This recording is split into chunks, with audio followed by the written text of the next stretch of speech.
ओम शांति 17/12/2024 प्रातः मुरली। ओम शांति बाप दादा मधुबन। ओम शांति मीठे बाप दादा, मीठे बच्चे। हाँ जी मीठे बाबा, तुम बाप के पास आए हो अपना सौभाग्य बनाने।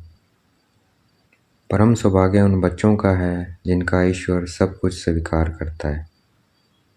परम सौभाग्य उन बच्चों का है जिनका ईश्वर सब कुछ स्वीकार करता है। प्रश्न है, बच्चों की किस एक भूल से माया बहुत बलवान बन जाती है? उत्तर, बच्चे भोजन के समय बाबा को भूल जाते हैं। बाबा को न खिलाना ये माया भोजन खा जाती है, जिससे वह बलवान बन जाती है, फिर बच्चों को ही हैरान करती है। यह छोटी सी भूल माया से हार खिला देती है।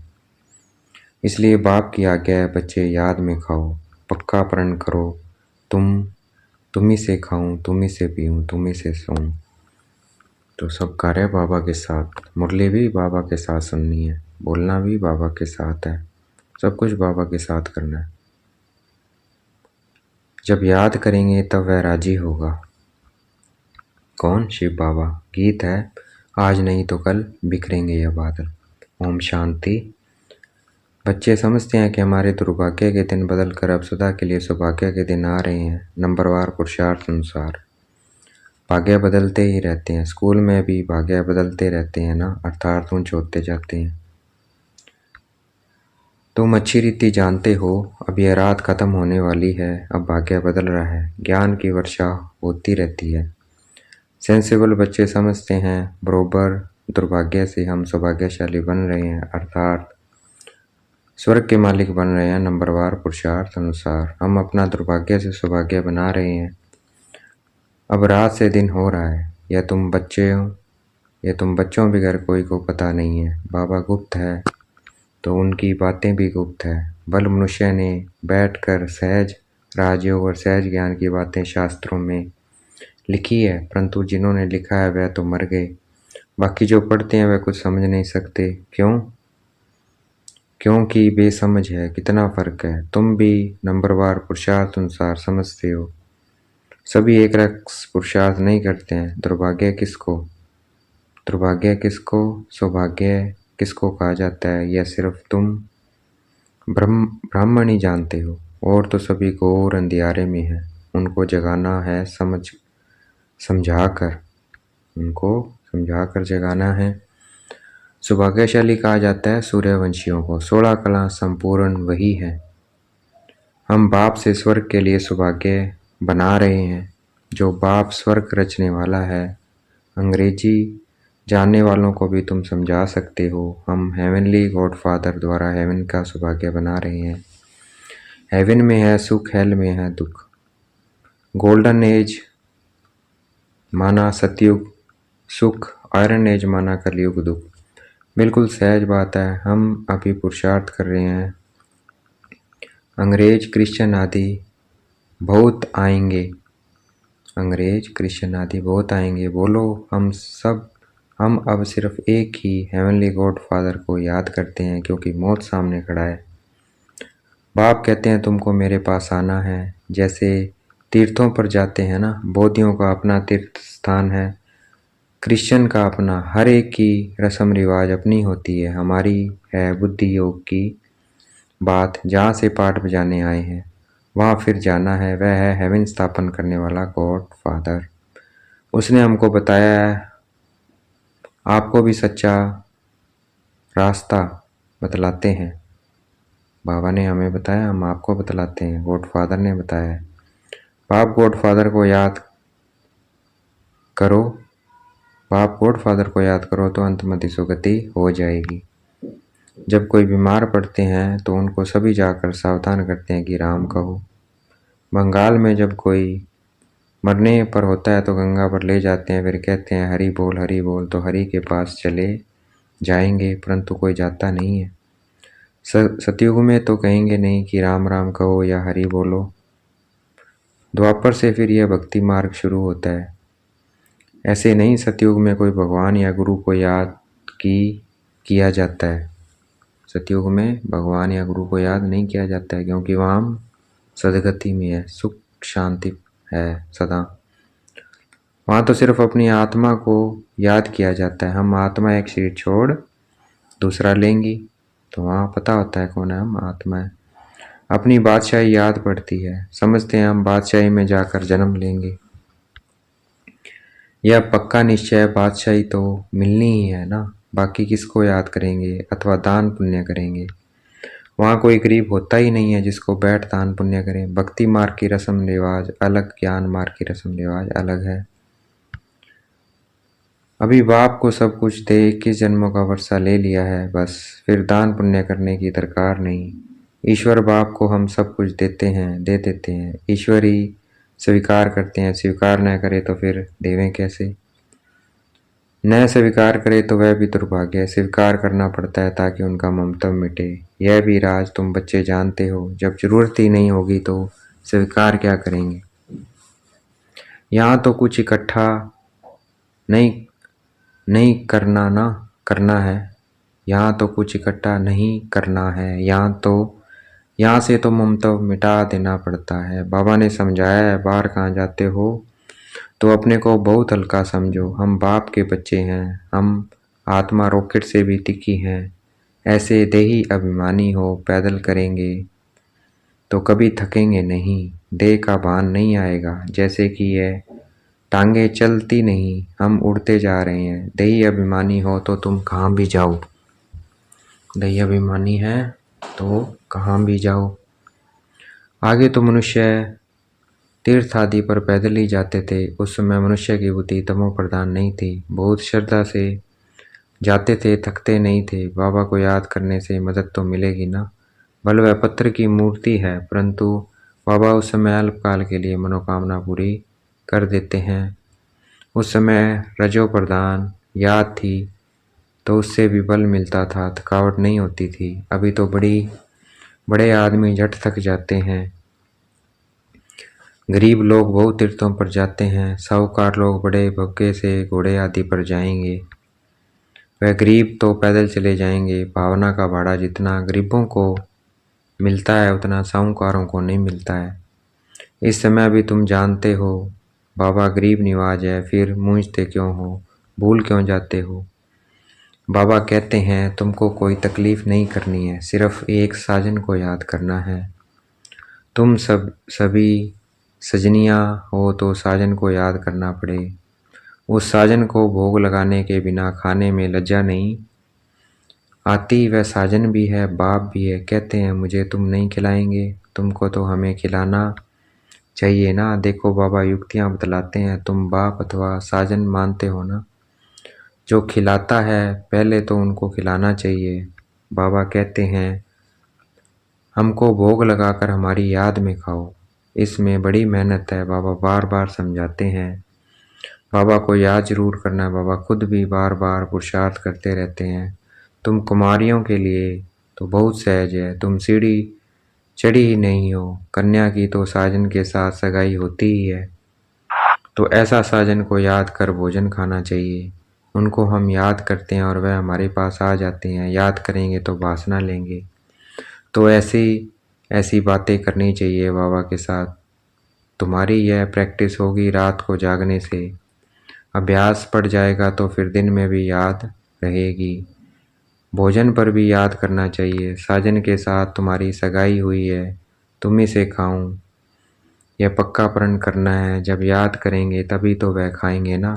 उनको तो वासना ही मिलनी है, क्योंकि उनको अपना शरीर तो नहीं है। कुमारियों के लिए तो बहुत सहज है, इनको जास्ती फैसिलिटी सहूलियत है। शिव बाबा हमारा सलोना साजन कितना मीठा है। आधा कल्प हमने आपको याद किया, अभी आप आकर मिले हो।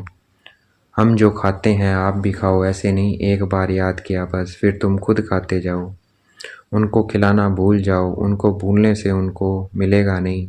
चीज़ें तो बहुत खाते हो, खिचड़ी खाएंगे, आम खाएंगे, मिठाई खाएंगे, ऐसे थोड़ी। शुरू में याद किया खलास, फिर और चीज़ें वह कैसे खाएंगे। साजन नहीं खाएगा तो माया बीच में खा जाएगी, उनको खाने नहीं देगी। इसको साजन शिव बाबा को नहीं खाने देगी। साजन या सजनी हम देखते हैं माया खा जाती है तो वह बलवान बन जाती है और तुमको हराती रहती है।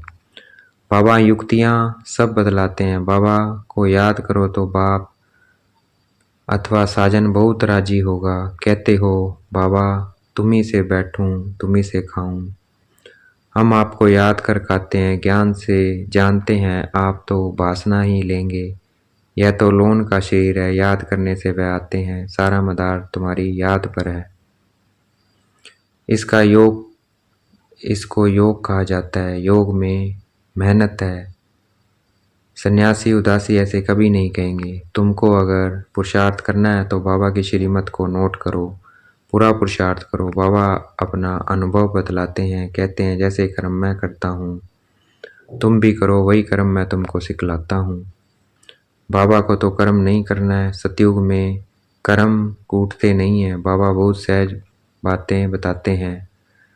तुम्ही से बैठूं सुनूं तुम्ही से खाऊं, यह तुम्हारा ही गायन है। साजन के रूप में बाप के रूप में याद करो। गाया हुआ है ना, विचार सागर मंथन कर ज्ञान की पॉइंट्स निकालते हैं। इस प्रैक्टिस से विक्रम भी विनाश होंगे। ज्ञान के पॉइंट्स निकालते हैं। इस प्रैक्टिस से विक्रम भी विनाश होंगे, तंदुरुस्त भी बनेंगे। जो पुरुषार्थ करेंगे उनको फ़ायदा होगा, जो नहीं करेंगे उनको नुकसान होगा। सारी दुनिया तो स्वर्ग का मालिक नहीं बनती है, यह भी हिसाब किताब है। बाबा बहुत अच्छी रीति समझाते हैं। गीत तो सुना बरोबर हम यात्रा पर चल रहे हैं। यात्रा पर भोजन आदि तो खाना ही पड़ता है। सजनी साजन के साथ, बच्चा बाप के साथ खाएंगे। यहाँ भी ऐसे है। तुम्हारी साजन के साथ जितनी लगन होगी उतना खुशी का पारा चढ़ेगा। निश्चय बुद्धि विजयंती होते जाएंगे। योग माना दौड़ी, यह बुद्धि योग की दौड़ी है। हम स्टूडेंट हैं, टीचर हमको दौड़ना सिखलाते हैं। बाप कहते हैं ऐसे ही नहीं समझो कि दिन में सिर्फ कर्म ही करना है। कछुए मिसल कर्म कर फिर याद में बैठ जाओ।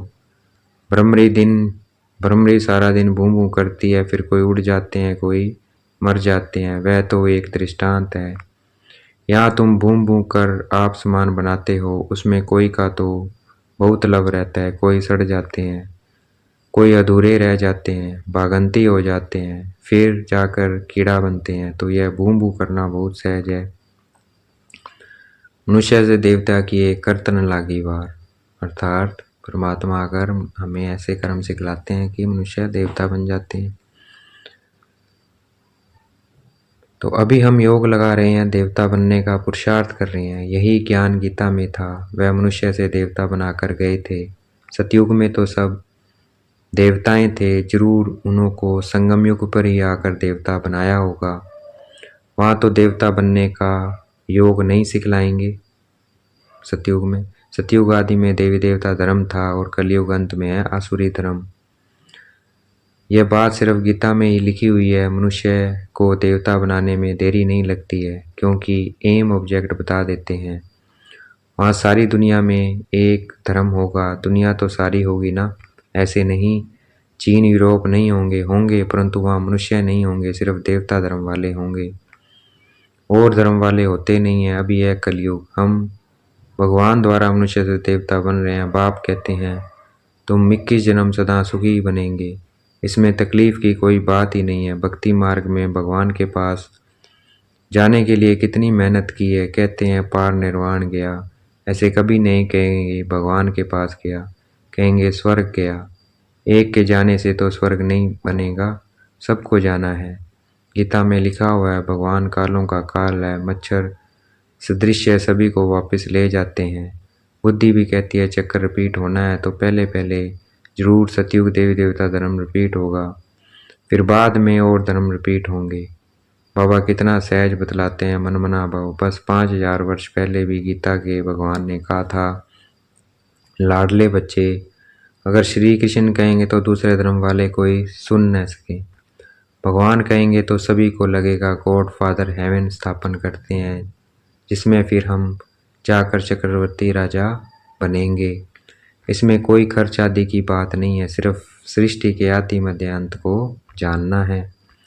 तुम बच्चों को विचार सागर मंथन करना है। कर्म करते दिन रात ऐसे पुरुषार्थ करते रहो। विचार सागर मंथन नहीं करेंगे या बाप को याद नहीं करेंगे, सिर्फ कर्म करते रहेंगे तो रात को भी वही ख्यालात चलते रहेंगे। मकान बनाने वालों को मकान का ही ख्याल चलेगा। पल विचार सागर मंथन करने की रिस्पॉन्सिबिलिटी इन पर है, परंतु कहते हैं क्लश लक्ष्मी को दिया तो तुम लक्ष्मी बन तुम कहते हैं क्लश लक्ष्मी को दिया तो तुम लक्ष्मी बनती हो ना। अच्छा, देखेंगे बाप दादा हमें याद प्यार दे रहे हैं। मीठे मीठे सिगलते बच्चों प्रति माता पिता बाप दादा का याद प्यार और गुड मॉर्निंग। रूहानी बाप की रूहानी बच्चों को नमस्ते। हमें भी याद प्यार देना है। हम रूहानी बच्चों की रूहानी बाप दादा को दिलवा जान शिकवा प्रेम से बेहद का याद प्यार और नमस्ते। धारणा के लिए मुख्य सार, श्रीमत को नोट कर पुरुषार्थ करना है। बाप ने जो कर्म करके सिखाया है वही करने हैं। विचार सागर मंथन कर ज्ञान की पॉइंट्स निकालनी है। अपने आप से प्रण करना है कि हम बाप की याद में ही भोजन खाएंगे। तुम ही से बैठूं तुम ही से खाऊं, यह वायदा पक्का निभाना है। आज का वरदान है, देखेंगे बाप दादा ने मस्तक पे हाथ रखा हुआ वरदान दे रहे हैं। कर्म और संबंध दोनों में स्वार्थ भाव से मुक्त रहने वाले भाव समान कर्मातीत भाव। कर्म और संबंध दोनों में स्वार्थ भाव से मुक्त रहने वाले कर्मातीत भाव। आप बच्चों की सेवा है सबको मुक्त बनाने की, तो औरों को मुक्त बनाते स्वयं को बंधन में बांध नहीं देना। जब हद के मेरे मेरे से मुक्त होंगे तब अव्यक्त स्थिति का अनुभव कर सकेंगे। जो बच्चे लौकिक और अलौकिक कर्म और संबंध दोनों में स्वार्थ भाव से मुक्त हैं वही बाप समान कर्मातीत स्थिति का अनुभव कर सकते हैं। तो चेक करो कहाँ तक कर्मों के बंधन से न्यारे बने हैं। व्यर्थ स्वभाव संस्कार के वश होने से मुक्त कहाँ तक हुए हैं। तो चेक करना है कि व्यर्थ स्वभाव संस्कार के वश होने से मुक्त हुए हैं। स्लोगन है, जो सरल चित्त और सहज स्वभाव वाले हैं। आज का स्लोगन है,